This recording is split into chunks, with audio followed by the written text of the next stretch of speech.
Hi guys, welcome you to my channel LC explanation. पिछले video में हमने आपको 5th चैप्टर तक के फार्मूलाज बताए एनसीईआरटी बुक के। अब नेक्स्ट चैप्टर में आगे के लेसन हम कवर करेंगे। 6th चैप्टर में सर्किल की सिमिलरिटी के बारे में क्वेश्चंस रहते हैं। तो फर्स्ट फार्मूलाज यही है कि जिसमें से सर्कल की सिमिलरिटी फाइंड करना होता है। तो सर्कल सिमिलर कब होते हैं, इसके लिए हमें देखना होगा कि सेम से shape but not necessary the same size. Shape होना ज़रूरी है सेम, लेकिन उसकी साइज सेम होना ज़रूरी नहीं होता है। जैसा कि सर्कल में देखा जा सकता है, दो सर्कल बने हुए हैं, इनका शेप जो है ना, तो सेम शेप है बट साइज छोटे बड़े दोनों दिखा है। इसी ट्रायंगल इसी प्रकार से क्वाड्रिलेटरल में है।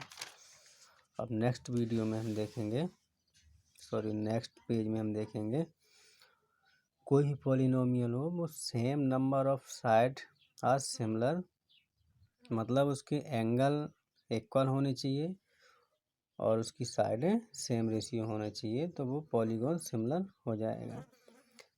इसके अलावा Thales theorem BPT, if a line is a parallel to one side of the triangle to intersect the other two sides in distinct point, the two sides are divided into the same ratio।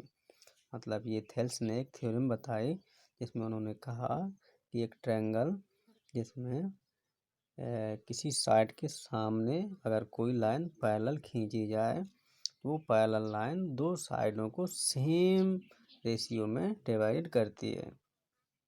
इसके अलावा उसकी opposite भी उन्होंने बताया कि यदि line divide कर रही है दो साइड्स ऑफ ट्रायंगल की सेम रेशियो में, तो लाइन पैरेलल हो जाएगी थ्री सी साइड। और सिमिलरिटी के जो है नियम हम आगे देखेंगे। फिफ्थ वाला जो है आगे हम एक साथ देखेंगे, फिफ्थ वाला भी उसी में सम्मिलित किया गया है। तो देखिए थ्योरम, एक थ्योरम यहाँ पे और है, the ratio of the areas of the two similar triangle is equal to the square of the ratio of the their corresponding sides. एक रेशियो इसको भी देख सकते हैं कि अपनी बुक में, ये भी मोस्ट इम्पोर्टेंट थ्योरम है। यदि किसी ट्रायंगल के एरियाज रेशियो में सिमिलर हैं तो वह ट्रायंगल इक्वल है। The square of the ratio are corresponding sides के होंगे, तो स्क्वायर ऑफ द रेशियो जो होंगे ना, तो साइड के करस्पॉन्डिंग में इक्वल होंगे। इसी टाइप से पाइथागोरस ने भी एक थ्योरम बताया कि the right triangle of the square of the hypotenuse is equal to the sum of the other two sides. ये तीन साइडें हैं ट्रायंगल की, तो हाइपो ये कहलाती है, लेटी हुई साइड जो है AC हाइपो, तो इसका square equal AB square plus BC, मतलब परपेंडिकुलर बेस स्क्वायर के प्लस के स्क्वायर के बराबर होगा पाइथागोरस थ्योरम में। इसके अलावा सिमिलरिटी की 4 नियम इसमें दिखाए गए हैं।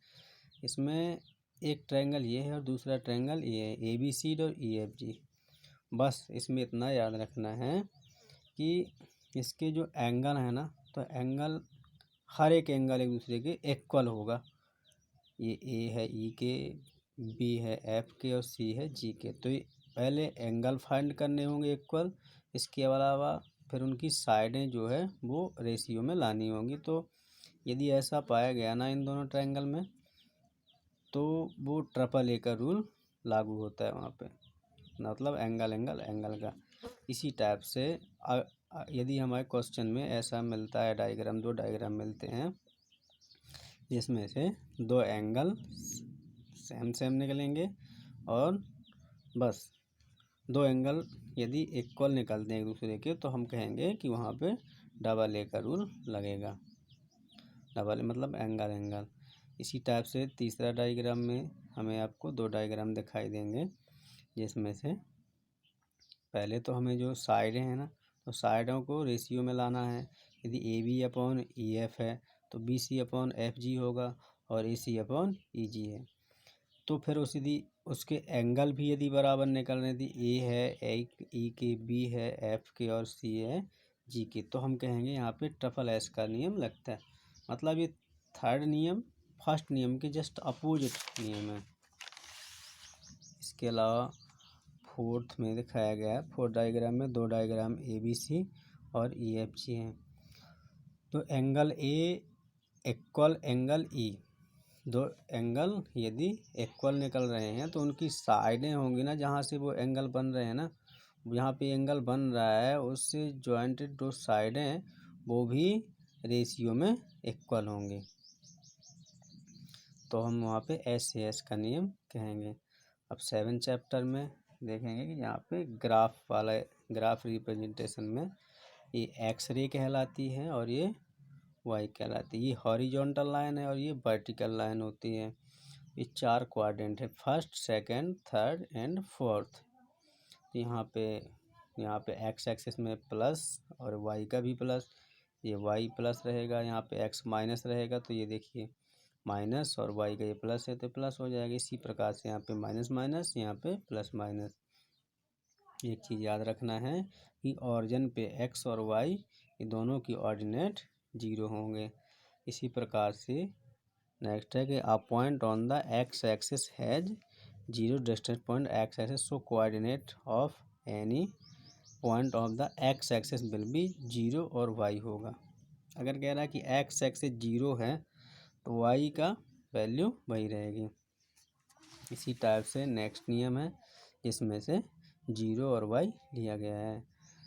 अब डिस्टेंस फार्मूला ये बहुत ही इम्पोर्टेंट चैप्टर में यूज होता है। यदि 2 पॉइंट ए भी लिए गए हैं तो उसकी जो है कोऑर्डिनेट x1 y1, इसके x2 और y2 हैं।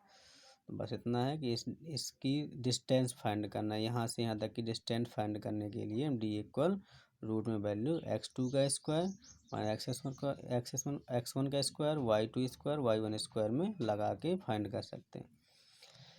यदि हम ऑरिजिन की डिस्टेंस फाइंड करना है ऐसे तो हम इस फॉर्म में भी निकाल सकते हैं। सेक्शन फार्मूला ये है, 2 पॉइंट के बीच में ये सेक्शन पॉइंट है, बराबर बराबर डिस्टेंस में देखें कितने रेशियो में इस लाइन को डिवाइड किया गया है। बस इतना सा याद रखना है इसमें कि एक्स की और वाई की वैल्यू इसमें फाइंड हो जाएंगे, मतलब 2 कोऑर्डिनेट फाइंड होंगे रेशियो में। M1 M2 तो रखेंगे M1 को हम ऐसे यदि ऐसा क्रॉस मल्टीप्लाई कर दें और इसको हम ऐसा कर दें, इसी फॉर्म में यहाँ पे रख सकते हैं। M1 देखिए M1 x2, फिर M2 प्लस लगा के M2 x1, फिर नीचे M1 प्लस M2 करना। इसी टाइप से हमें लेना है y के लिए, M1 y2 M2 y1 और नीचे M1 प्लस y2 कर लेना। या फिर इस टाइप में रख सकते हैं x1 प्लस x2/2। अब एरिया ऑफ ट्रायंगल निकालने के लिए एक ट्रायंगल ABC लिया हमने, बस यदि x1 लिया तो इन दोनों वैल्यू को रखना है, फिर x2 लेंगे तो फिर इन दोनों को रखना, फिर x3 लेंगे तो यहाँ से ले लेंगे।